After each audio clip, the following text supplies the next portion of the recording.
I'm Maria Menounos, and you're tuned in to AfterBuzz TV, the ESPN of TV talk. Now, let the buzz begin. Hey guys, welcome back. We're here to talk about the most amazing holiday special that happened. Good Trouble's holiday special, because it was a two-parter. We're talking Nochebuena and a very colder Christmas. I'm your host, Chae Jones, but I could not do this without my lovely co-host to my left. She brings you all the news and gossip you can stand, Miss Lauren Hubbard. Hello. How you feeling? Good. Excited to finally talk about the holiday special. I know there was a lot that happened in this holiday special. Unfortunately, we have to cram it in. Yeah. But we're gonna talk about everything. So we're gonna start with the first episode, Nochebuena, which is a Hispanic holiday that Jazmin and Gael are finally celebrating after 3 years of actually not being able to celebrate the holidays together. And he's kind of, not with his own family. Because now that they know he's bisexual, they've kind of distanced themselves from him a little bit. And, she wanted to be there for him, even though she remarks that you weren't there for me. Right. After she finds out that their mom has still been contacting him. They haven't called her at all, but they've been contacting him. Right. And she calls him on it. Like, you can eventually go back. And if they ask, you will. Right. They're your parents. If you would want to. However, where were you for the first 3 years when I had to spend it by myself? Yeah, I felt that because it was like, she's been by his side this whole time. And he's still secretly in contact with the mom. And it's like, no matter what he does, he's still okay in their eyes because he hasn't, transitioned. So they're still like, okay, we'll still accept you. Whereas Jazmin, they've written her off. Completely. And then she gets a text from his phone because she has his phone in her hand. And it's a text from their mom saying that they have to come to the hospital because their abuelo has suffered a heart attack. And Gael convinces her, that is still your grandfather. Like, right. Come. He would want you to be there no matter what your feelings are with Dad. It doesn't matter. So they show up, and Dad wasn't happy. He just, walked out and didn't say a word. Which was crazy to me because it's like, in situations like that, when someone's life is on the line, most people would put their pride aside and whatever problems they have and just kind of just say, you know what, we'll deal with this later, but this is your grandfather. Let's all come together as a family. But no, yeah, he was pissed. He walked out. I was like, wow, that's a lot of pride to have. I know. I'm sorry. Your father is in a hospital bed, and your pride is too big to look at your daughter. I'm sorry. I know that you miss Alejandro, but he is not here anymore. He's gone. And you have a beautiful, incredibly amazing daughter in front of you. And you just don't want to see it. And the crazy part is the abuelo even accepted Jazmin and gave her the dog tags. And so, whenever Gael says that to the father, he still isn't, completely okay with it. Even though his father put aside his, differences, Definitely. And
I'm Maria Menounos, and you're tuned in to AfterBuzz TV, the ESPN of TV talk.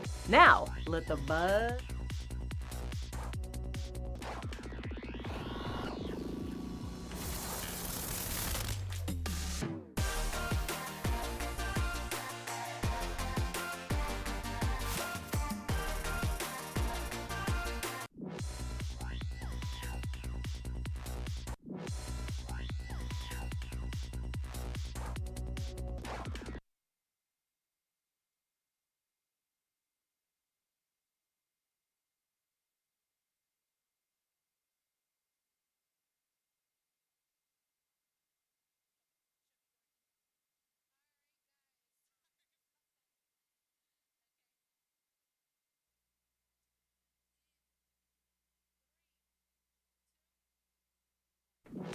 I'm Maria Menounos, and you're tuned in to AfterBuzz TV, the ESPN of TV talk. Now, let the buzz...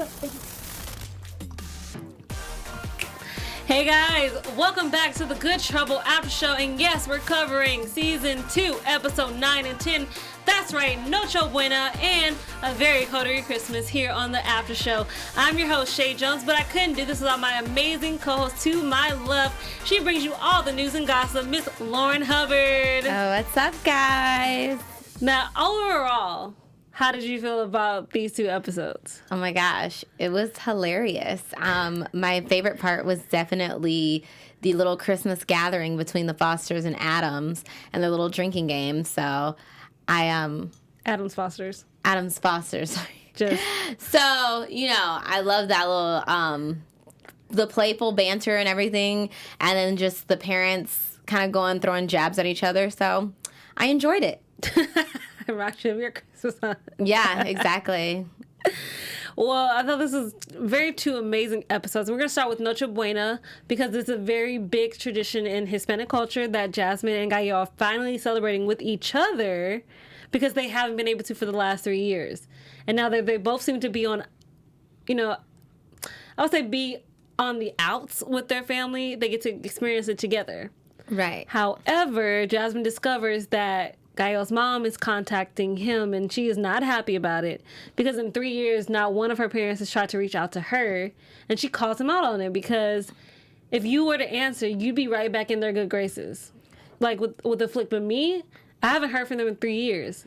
Yeah, he did kind of leave her hanging, I guess, throughout. I'm sure he reached out to her within those 3 years, but she's been by Gael's side through it all, and the family still accepts him, whereas Jazmin, they just wrote her off because she did transition into a woman, and they just couldn't accept that. So I thought, obviously he wants to still have a relationship with his family, but I feel like he could have been more transparent with Jazmin. So she's just not, feel like, dang, you just totally screwed me over, Again, especially because for the first 3 years, they didn't spend it together. Mm-hmm. She had to spend celebrating those Christmases by herself. Yeah, and I mean, we don't know if she was have friends or anything, but obviously without your family, it's going to be a little lonely. Meanwhile, Gael had that, so. Definitely. And then obviously because she has his phone, she gets the text from their mom saying that abuelo is in the hospital. He had a heart attack.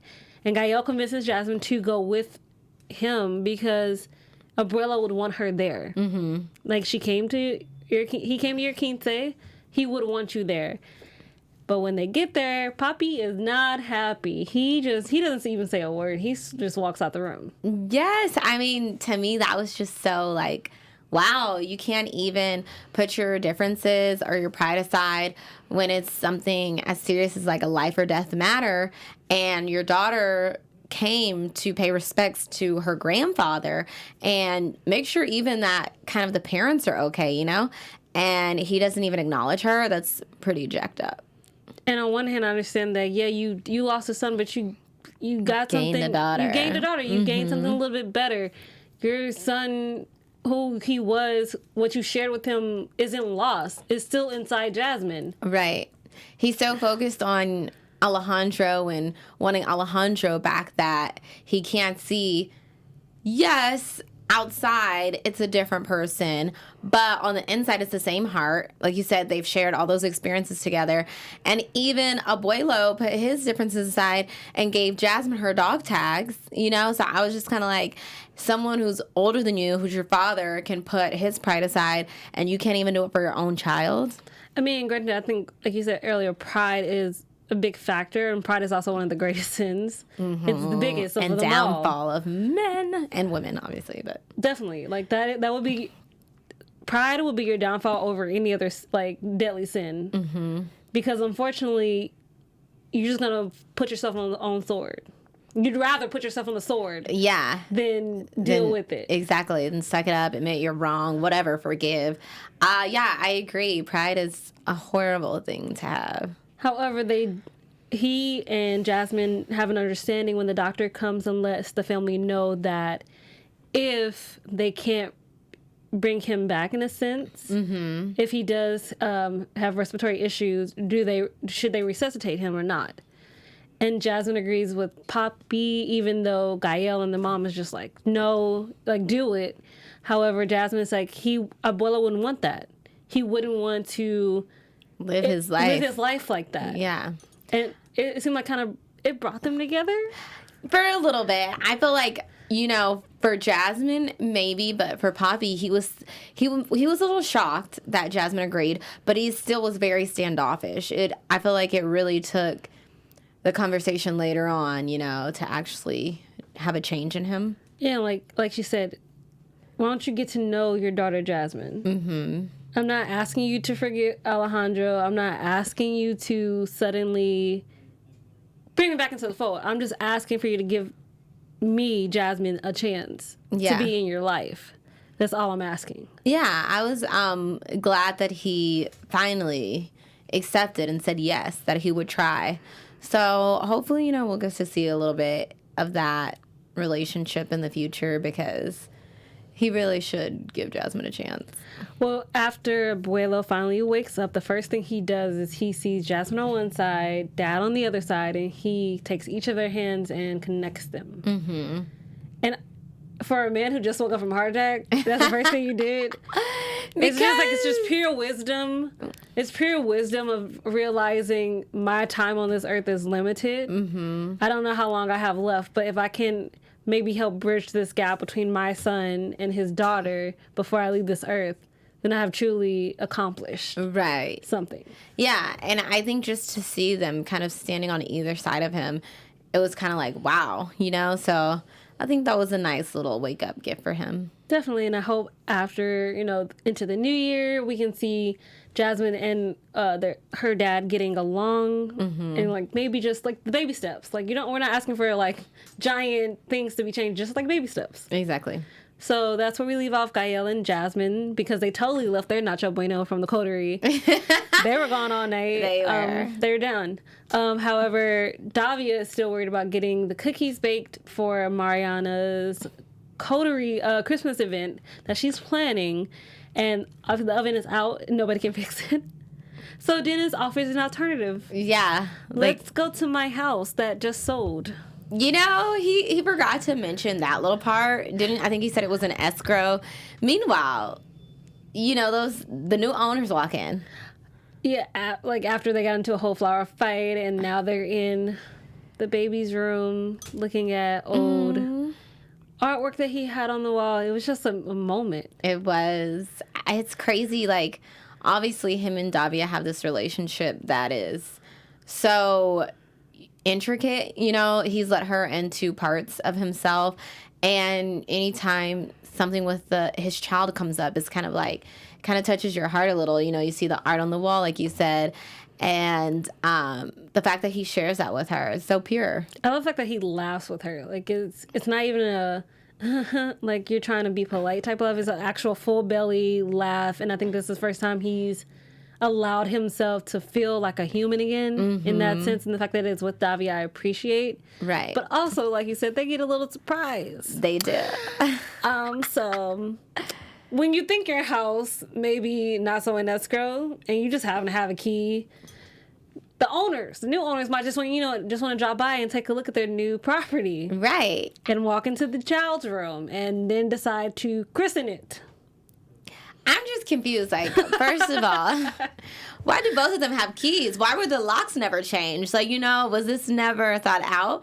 Because now they're stuck in the closet watching people go at it. And apparently it was really good because both were like, Davia and Dennis looked like, okay, I see what you're doing. And no, the facial expressions are actually hilarious. Like, I wasn't even focused on anything else. I just was like literally laughing at their facial expressions. It was everything. It truly, truly was. And then the fact that they, like, the girl, the wife, whatever we're going to call her, because I don't know if they're married or not.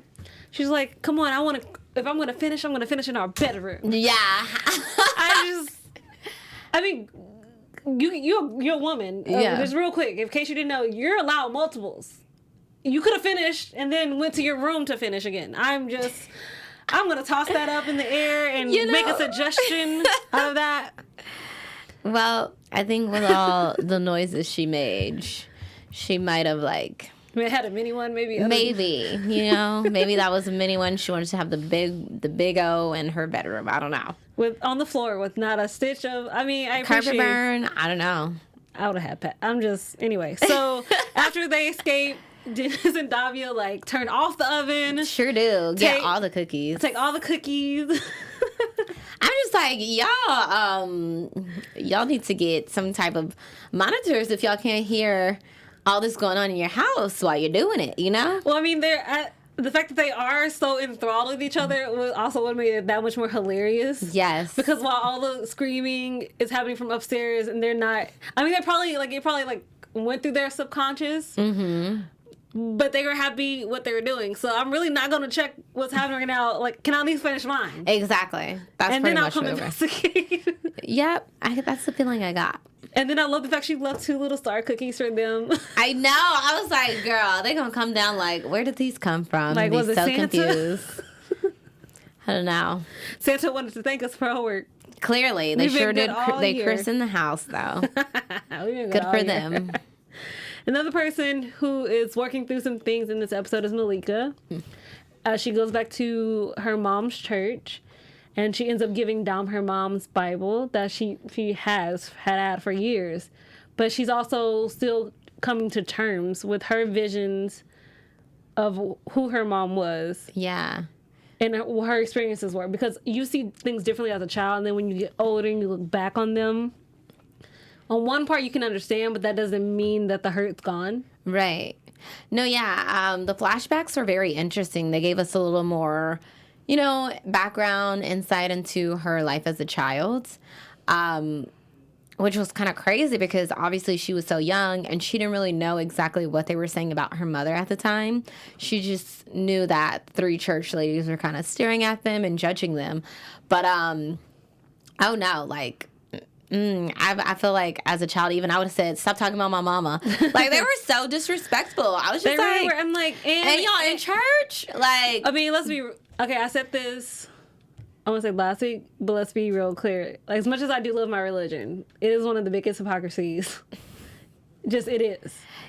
Whether you agree with me or not, I would say it's not the religion. I would say it's the people doing it. Definitely. I mean, granted, the Bible wasn't written by God. It was written by Jesus. Exactly. It was man-written. And a lot of it, a lot of it is an interpretation. Not all of the stories are real. They're supposed to be like metaphors. So I think, it all depends on the church you go to, the pastor. I mean, that's a whole different story though. But no, I get what you're saying. A lot of people feel that way. I don't know. I feel like you have to be careful when you talk about it because it's not just church. It's like when you do it as like church as an institution, church as a religion, church, the way people carry it out. It's all different. But either way, somebody should have smacked those 3 ladies because they were so disrespectful. Lord is not having it. No, like, dang, you're going to talk about this girl's mama right in front of her, I mean, I've heard people talk about in church before. It's not for me. It's not, and not for me. It wasn't something I have never seen, right, or expected. But I've also learned is people just talk. They do. Talk. They definitely do. And granted, okay, so my only thing to these 3 women. So if you saw them, why didn't you help them? Right, like why didn't you help them? Why didn't you be a neighbor?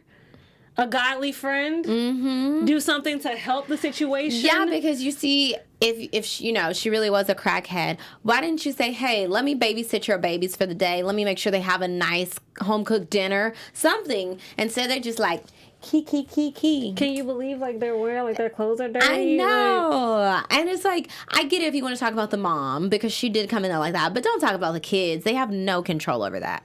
And they don't. And then I also think... one of the things they said, it was something, I think it was the reason why she also called CPS. What? Because they were talking to somebody, like, somebody should call CPS or Child Protective Services. And I think that was, like, when it was first implanted in her head. Oh, okay. Like, that's what the thought was, like, they needed to get out from living with their mom. Okay, I didn't really catch that, but good catch. Yeah, I mean...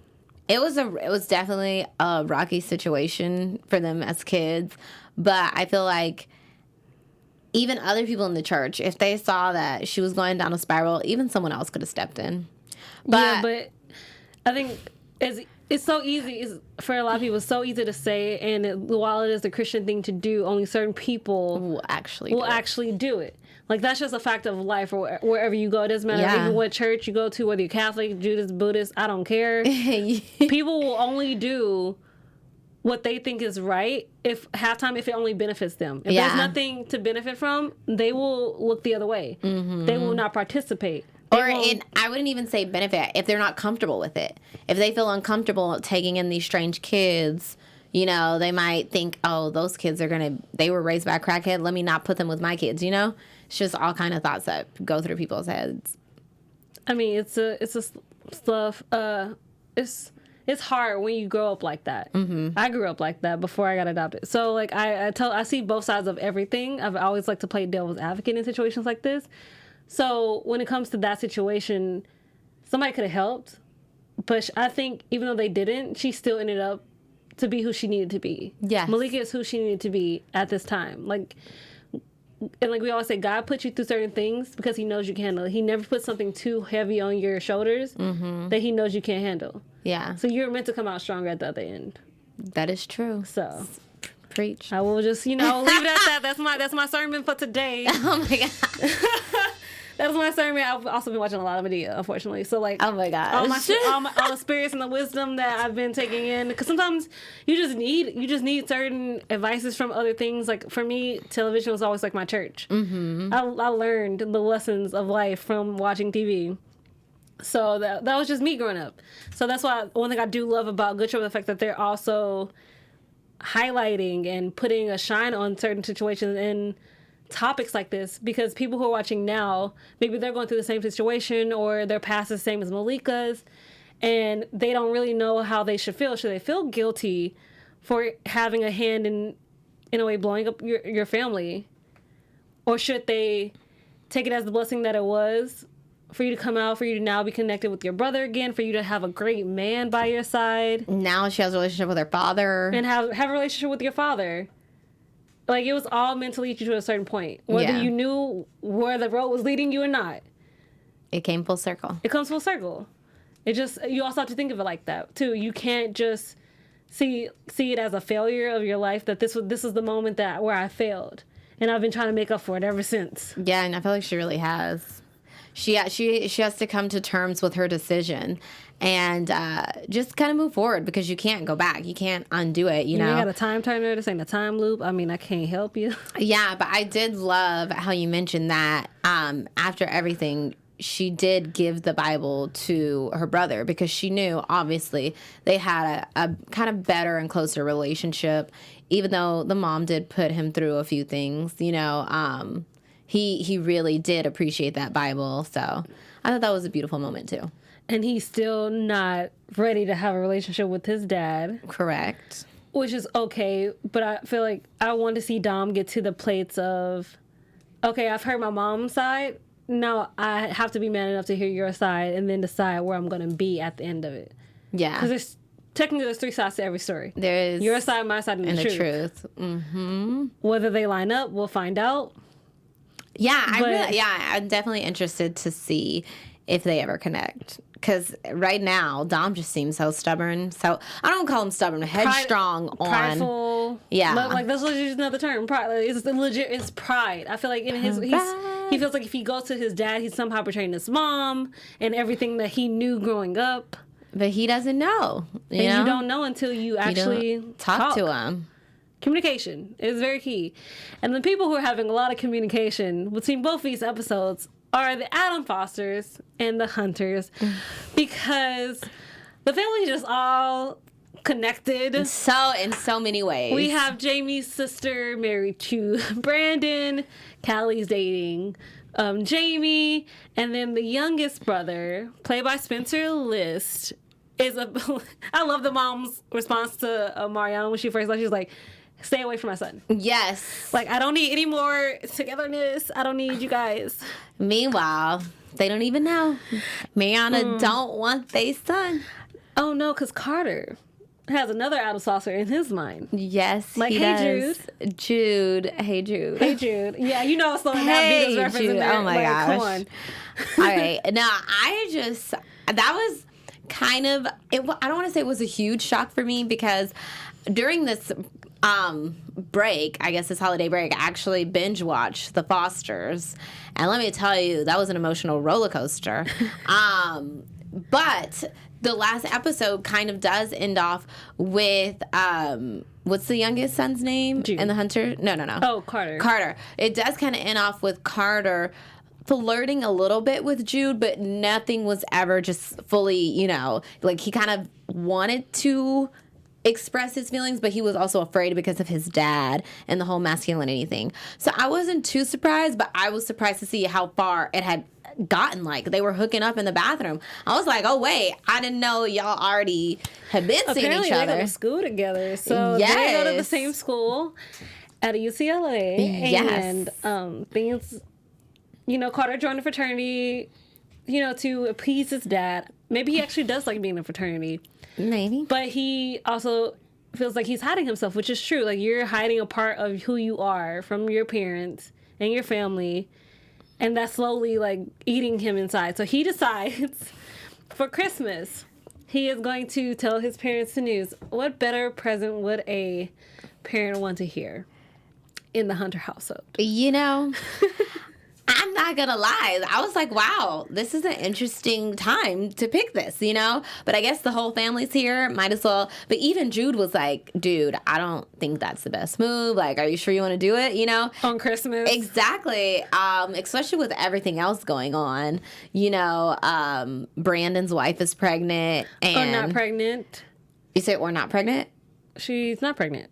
Oh, right. But they don't know that yet. They don't know that yet. They think she's pregnant. Got a chair at the Amsterdam Symphony. Right, in Australia. So it's, it's just a lot. Amsterdam. I know it was one of the A places. First of all, that is in Germany. Like, Listen. These episodes came on a while ago. Give me a minute, guys. But, so it was just a lot going on. And he's like, you're going to drop that bomb too? I was like, this is a very interesting. I'm like, this is an interesting Christmas. As many times you're saying interesting, I should play a drinking game with you like they did with the parents, saying the word lovely.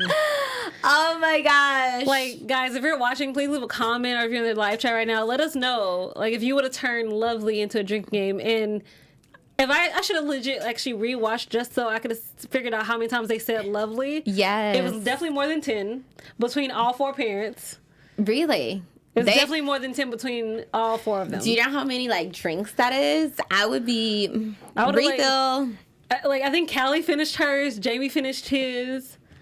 Mariana got two. I think Mariana got a refill. I was like, Mariana, I'm like, just bring me another one. I'll just take water, but I'm still going to drink. Right. I need to keep it clear here so I can just keep hearing the lovely. Because obviously, both sets of parents are very different. Very. The Hunter family is more conservative. Like, the parents are more conservative type of family, and obviously Steph and Lena are extremely liberal, fun, creative, and they're a lesbian couple. I mean, how much more liberal do you think you're gonna get? Yeah, so definitely their political views differ a lot. Oh, a lot, especially when Jim keeps trying to get Lena to figure out where she's gonna like vote now that she actually is on the Senate. She won, yay! She will be in San Francisco making change, which I so appreciated. But, you know, it's Christmas. Why are we gonna talk about politics? Yes, they say at holidays, don't talk about politics, religion, and money. Like, those are the three things you don't talk about. Because we all want peacefulness. Exactly. And of course, that topic was brought up. And even Jim's wife tried to, like, say, you know, let's not talk about that, you know, but he kept bringing it up. And I was just like, this is going to be an interesting conversation because obviously, you know, he was like, well, what party are you running for? And they kind of looked at each other like, duh, the Democratic one. So, or even the liberal. I mean, it doesn't matter. Either way, it won't be the left one. The right one. Yeah, so they were just kind of like, and I loved it when she was like, I hope I can count on your vote. I was like, good for you, Lena. It was just, she's so classy. I love it. Her shade is just very classy. I appreciate that in my life. It is, because I would have been like, look, well, you're going to shut this down now. But, with a smile on my face. Also, who just being a busy person, because she has nothing better to do than Mariana. She's just going through Jamie's things. Oh my gosh, of course. Like, she has nothing better to do. I mean, granted, it is an awkward just dinner party at, like, we could have stayed at the coterie for this. And that would have been my suggestion. Like, but like to go through the man's closet. Okay, I know, get going it. through his drawers, like that's just. I'm sorry, I could not get with you, Mariana. Yes, that's a little too disrespectful. But like, okay, she used his restroom, fine. But then she takes it a step further, goes in his closet. It is a very nice closet. I mean, I would like a walk-in closet like that. But then to like literally not only open the drawer, go through his underwear. Oh, he's a briefs man. Okay, yes. Jamie, I'm impressed. I was like, girl, now how would you feel if someone walks in your house? I don't know if y'all. Well, no, this is a totally different crowd. I was gonna say because Nene on Atlanta Housewives ripped a man's shirt up when they went in her closet, but you know. Anywho, I digress. Anywho. You don't go in people's closets. And then she finds a ring box. She doesn't look inside the ring box, which would have been very helpful if she did. No, she did. No, she didn't. No, she did the first time. It was a ring. And then he had a different box, and those were earrings. Oh, right. That is very... No, it wasn't earrings. It was a key fob, I believe. Oh, yes, a key fob. It was a key fob. But he gave her something else, right? I feel like he gave her another piece of jewelry. Maybe it was earrings and the with the key fob. Yes. Okay, so that's what it was.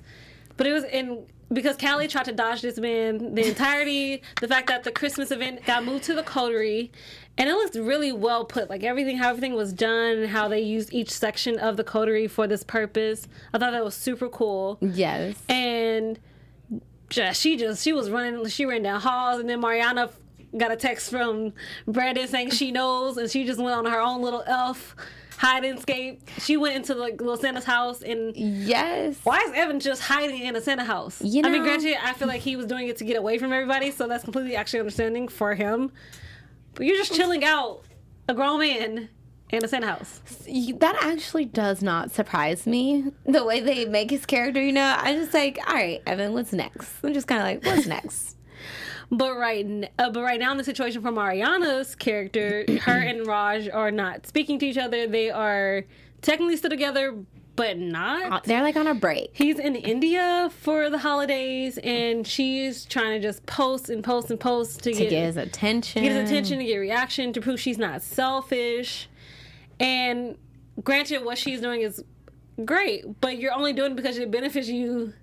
You're trying to show someone else that what you're not by doing exactly what he's saying you're doing. Yes. You know, like, obviously, the benefit is good. The outcome is good, but you're doing it for the wrong reason. Initially. I think eventually she comes like, okay, yeah, this was actually a great thing. But it was all for Raj, pretty much. And I love the fact that this event was to help the homeless and get them to be able to vote and sign them up, because we need voters, okay? Just right. So really clear, we need voters, but we also need to help the homeless, especially in LA. I'm sorry, this is getting ridiculous.